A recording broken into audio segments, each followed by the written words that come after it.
سوچ دولتوں پر ہے، ہماری آپ کی سوچ تھیٹروں میں ہے، مال میں ہے، لڑکیوں کی خوبصورتی پر ہے۔ ارے ہم نے کہا ذرا سنو کہ آج توبہ دیکھو، توبہ کیا چیز ہے، توبہ کیوں نہیں کرنا چاہتے؟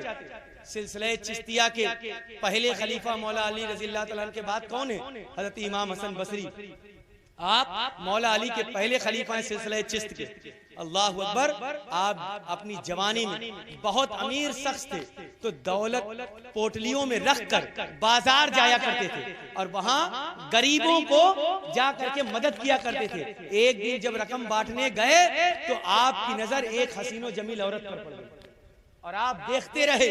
اس عورت نے کہا کہ حیا کرو۔ آپ نے کہا کس سے؟ کہا اس رب سے۔ پھر بھی دیکھا کہ وہ عورت کہتی ہے کہ وہ بار بار مجھے تکتے رہے۔ میں نے کہا کہ آپ کو میرے اندر کون سی ایسی چیز پسند آ گئی جس کی وجہ سے آپ مجھے بار بار دیکھے جا رہے ہیں؟ آپ نے کہا تیری آنکھیں۔ عورت نے کہا اچھا میری آنکھ نے تمہیں فتنہ میں مبتلا کر دیا، ٹھیک ہے میرے پیچھے آؤ۔ اور گھر پہنچی، اندر جانے کے بعد اس نے ایک خنجر لیا اور اپنی آنکھوں کو نکال کر اس تخت میں رکھ دیا۔ اور اس سے پہلے اس نے خط لکھا تھا کہ جو آنکھ کسی مرد کو فتنے میں مبتلا کر دے وہ آنکھ میرے جسم میں رہنے کے قابل نہیں۔ آنکھ نکال کے رکھ دیا، خط رکھ دیا، حسن بصری کے پاس بھجوا دیا۔ جب خادمہ لے کر پہنچی کہا کیا کیا اس عورت نے بھیجا ہے جس کے پیچھے آپ آئے تھے؟ آپ نے دیکھا تو اس میں وہ آنکھیں تھی۔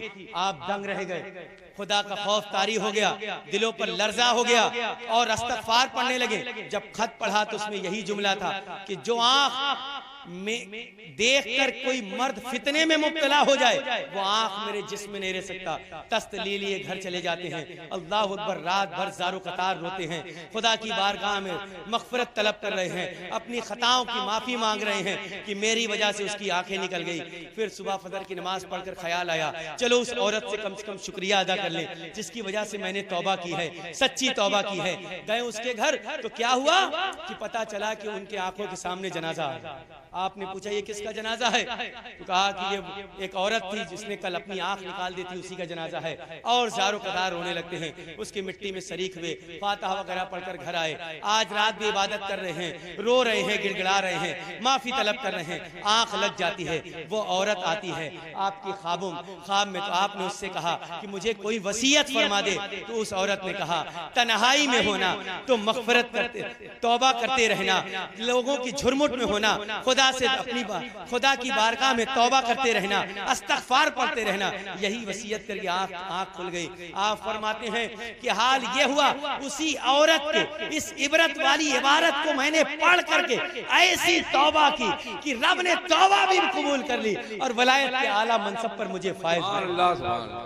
وہ حسن بصری آخری زمانے میں ان کے تقوی کا حال یہ تھا کہ ان سے کسی نے کہا کہ حضور مجھے پتا چلا ہے کہ جہنم سے جو سب سے آخری شخص نکلے گا وہ یا حنانو یا منانو کہتا ہوا نکلے گا۔ آپ رونے لگتے ہیں، کہتے ہیں کاش میں وہ آخری شخص ہوتا۔ کہا حضور آپ تو اللہ کے ولی ہیں، آپ ایسا کیوں کہہ رہے ہیں؟ کہا ہاں تو کہتا ہے لیکن مجھے اپنی عبادت پر کوئی فخر نہیں ہے، نہ یقین ہے، لیکن اس بات پر مجھے یقین ہو گیا کہ اگر آخری شخص نکلے گا تو یا حنانو یا منانو کہتا ہوا نکلے گا، کم سے کم مجھے بھی تو جہنم سے نکلنے کا موقع مل گیا۔ آج کوئی ہم اور آپ توبہ کرنے کو تیار؟ ہم توبہ نہیں کریں۔ آج ہمارے نوجوانوں کو سب سے بڑا جو بھوت سوار ہے زنا کا۔ دولت کمانے کے بعد ہمارے نوجوان سب سے زیادہ زنا کر رہے ہیں۔ ایک بیوی گھر میں ہے، دوسرے ہوٹلوں میں زنا ہو رہا ہے، پارکوں میں زنا ہو رہا ہے، ان گھروں میں زنا ہو رہا ہے جن کے باغیچے دور دراز شہر سے بنے ہیں۔ یہاں ایک بیوی گھر میں ہے، دوسری بیوی نکاح کر کے گھر میں تو نہیں لا رہا لیکن سماج کے ڈر سے، بیوی کے خوف سے بیچارہ دوسری غیر عورت سے زنا کرنے پر آسانی سمجھ رہا ہے لیکن نکاح کرنا آسان نہیں سمجھ رہا۔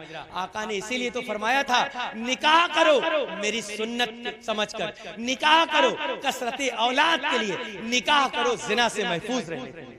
آج دولت کا استعمال زنا پر آقا نے